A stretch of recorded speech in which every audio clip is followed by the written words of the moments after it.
Merci, Monsieur le Président. Moi, je voulais répondre à des arguments que j'ai entendus dans cet hémicycle sur les droits familiaux et puis sur l'égalité salariale femmes-hommes. Oui, il y a une inégalité salariale entre les femmes et les hommes. Vous avez raison, chers collègues.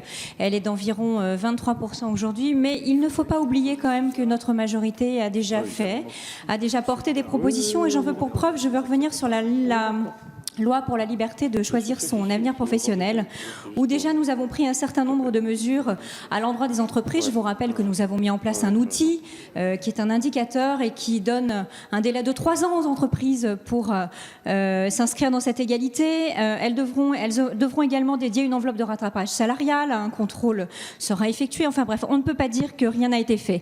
Et puis sur les droits familiaux, pardon, je crois que votre raisonnement n'est pas le bon. Vous dites, vous prétendez faire mieux pour les femmes, mais en réalité, vous faites moins bien.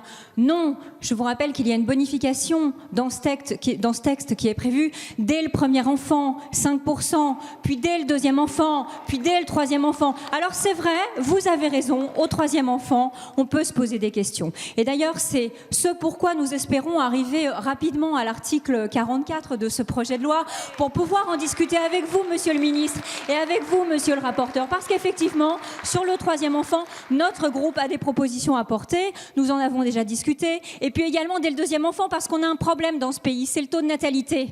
On a un taux de natalité qui est bien trop faible. On ne peut pas impulser une politique familiale dynamique et ambitieuse, raison pour laquelle nous voulons porter des propositions pour qu'à partir du deuxième enfant, effectivement, il y ait une majoration supplémentaire, il y ait une bonification supplémentaire pour ces femmes. Donc non, je ne peux pas vous laisser dire que nous faisons moins bien, parce qu'au contraire, nous faisons beaucoup mieux et nous accompagnons les femmes dès leur premier enfant.